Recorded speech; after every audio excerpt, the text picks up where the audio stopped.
అనగనగా ఒక రాజ్యం ఉండేది. దాని ప్రజలు పాపం మంచివాళ్లే, కానీ రాజుకి మంత్రికి మాత్రం తలతిక్క కొంచెం ఎక్కువగానే ఉండేది. వాళ్లకు అందరూ రాజ్యాల్లాగా రాజ్యాన్ని పరిపాలించడం అంటే అస్సలు ఇష్టం లేదు. అందుకని ఏదైనా ప్రత్యేకత ఉండాలని వాళ్ళొక శాసనం చేశారు. పగలను రాత్రిగాను, రాత్రిని పగలుగాను నిర్ణయించారు. రాజ్యంలో ప్రతి వాళ్ళు చీకట్లో పనిచేయాలి, తెల్లవారాక పడుకోవాలి. ఎవరైతే ఈ ఆజ్ఞల్ని ఉల్లంఘిస్తారో వాళ్లకు మరణదండన. ఇక ప్రజలు ఏం చేస్తారు?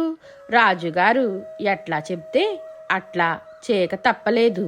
తమ ఆజ్ఞలు చక్కగా అమలవుతున్నందుకు రాజుగారు, మంత్రిగారు మాత్రం చాలా సంతోషపడ్డారు. ఒక రోజున తన శిష్యుడితో పాటు ఆ రాజ్యానికి వచ్చాడు మహిమాన్వితుడైన ఒక గురువు. మధ్యాహ్నం అవుతున్నది. నగరం చాలా అందంగా ఉంది. కానీ అటు ఇటు తిరుగుతూ మనుషులు కాదు కదా, ఒక్క ఎలుక కూడా కనపడలేదు వాళ్లకు. అందరూ తలుపులు బిగించుకుని నిద్రపోతున్నారాయే. రాజాజ్ఞకు భయపడే ప్రజలు చివరికి ఆ రాజ్యంలో పశువులకు కూడా పగటి నిద్ర అలవాటు చేసేశారు.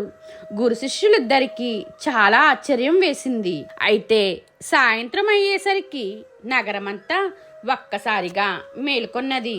ప్రజలంతా ఎవరి పనులు వాళ్ళు చకచకా చేసుకోవటం మొదలుపెట్టారు. గురు శిష్యులకు వాళ్ళ విధేయత చూస్తే ముచ్చట వేసింది. చీకటి పడుతుండగా వాళ్ళిద్దరికీ బాగా ఆకలి వేసింది. దుకాణాలు తెరిచారు గనక వెళ్ళి ఏమైనా భోజన సామాగ్రి కొని తెచ్చుకుందామని బజారుకు వెళ్ళారిద్దరు. చూస్తే ఆశ్చర్యం, అన్ని సామాన్లది ఒకటే రేటు, ఒక్కోటి ఒక్కో దుడ్డు అంతే. సోలెడు బియ్యము అంతే, డజను అరటిపళ్ళు అంతే. శిష్యుడు భోజన ప్రియుడు. అతను ఆ ధరలని చూసి చాలా సంతోషపడ్డాడు. ఎన్ని సామాన్లు కొనుక్కున్నా నిండా 10 దుడ్లు కూడా ఖర్చు అవ్వలేదు. మరి ఇది పిచ్చివాళ్ళ రాజ్యం నాయనా, ఇలాంటి చోట ఉండటం ప్రమాదం.